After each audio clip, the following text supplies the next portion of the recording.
Nga ba, umaapila ngayon itong mayor ng Tacloban City.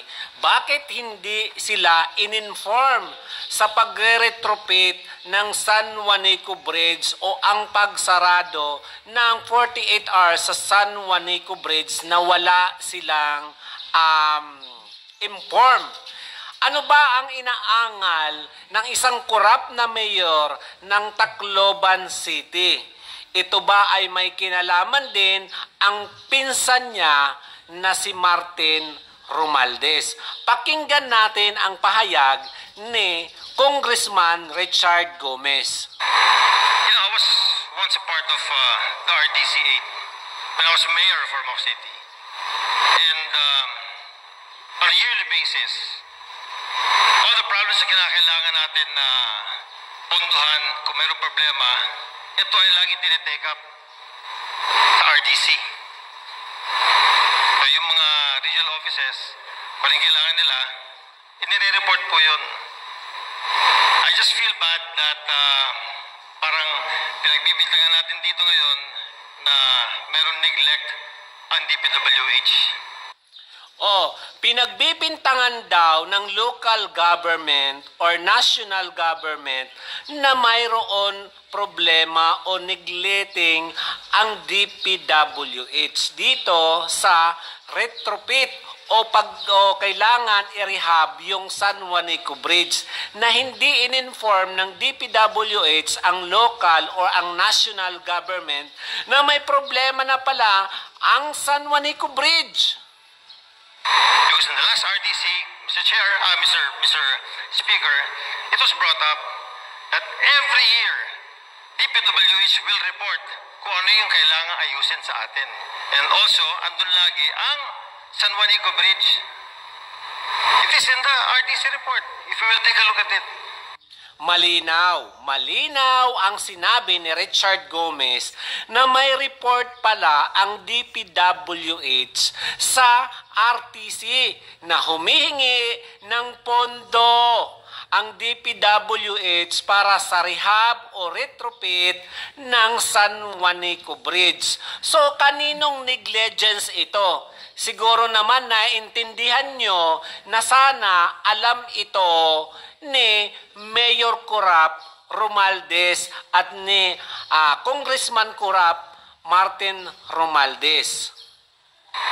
Mr. Speaker, so in this investigation that you want to happen, I don't know kung matutuloy pa to this coming week or pagpasok natin ng 20th Congress, they will tell you na every year, never sila nagka-remis sa pag-report, sa pagsabi ng San Juanico Bridge, kinakailangan ng i-retrofit, kailangan ng repair, kailangan ng annual maintenance.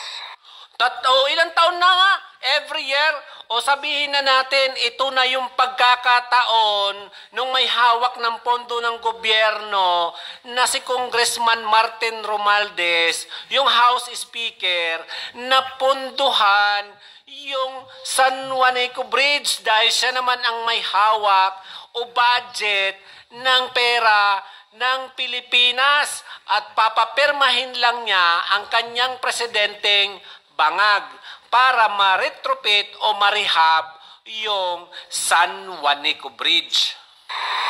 Siguro, maganda rin, Mr. Speaker, tignan natin sarili natin dito sa Kongreso. Bakit hindi natin napondohan yung nire-request nila? Why I'm speaking here today is because yung problema ng San Juanico, that is 110 kilometers away from Ormoc City, nararamdaman din namin yan. Ngayon, bakit nga ba hindi pinapansin ni Martin Romualdez na kailangan ng retrofit o rehab ng San Juanico Bridge kahit siya na yung may hawak ng budget? Bakit baliwala sa kanya to? Bakit hindi niya alam to? Bakit inuna niya yung People Initiative, inuna niya yung AKAP, Asaan yung 176 billion doon sa DPWH na pondo na kung saan-saan lang nila inilagay, na mas importante pala na kailangan mapunduhan itong San Juanico Bridge, samantalang taon-taon pala ito ay mayroon RTC report na kailangan ng pondo at kailangan ma-retrofit. Ngayon lang kami nagkakaroon ng pila ng truck sa loob ng Ormoc City. And when they stay in Ormoc City, we don't have ready restrooms for them. Saan sila nagdudumi? Sa tabi-tabi. It is also affecting the health and cleanliness of our city in Ormoc. So in this coming investigation, kasi si Richard Gomez, concerned sa city niya pagdating sa sanity. Hindi kagaya ng Tacloban City na hawak ng mga Romualdez na wala silang pakialam na mabaho yung lugar nila, madumi, nagkakalat. Yan din ay isa sa concern ni Congressman Martin Romualdez, na yung Tacloban ay hindi pareho ng Ormoc. Na yung Tacloban madumi, yung Ormoc malinis. Alam nila kung ano yung pangangailangan ng tao. Yan din ang isa sa inaangal ni Congressman Martin Romualdez. Congressman Isidre, please take note that the RTC report, every year, merong nire-report na merong pangangailangan ng DPWH with regards to maintenance, repair, and annual check-up of the San Juanico Bridge. Yan, malinaw ha, every year pala mayroong request ang DPWH sa RTC na kailangan na itong ma-retrofit, kailangan mapunduhan para magkaroon ng rehabilitation. Unang-una, ang negligence dito ay na kay Martin Romualdez at kay Alfred Romualdez. Ang magpinsan na buaya ito ang dapat sisihin, hindi ang DPWH.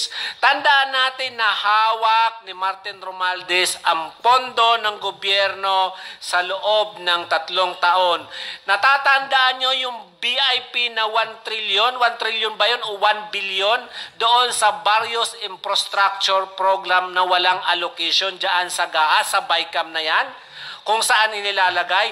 Pero mas may importante pa pala na kailangang gastusan at apektado talaga dito ang Luzon, Visayas. Kasi yung mga transportasyon ng mga produkto na kailangan ng tao, dito magkakaalaman yung negligence ay hindi nasa DPWH kundi nasa kurap na magpinsan na si Alfred Romualdez at Martin Romualdez. Kaya follow for more, usap pa tayo, waray laban.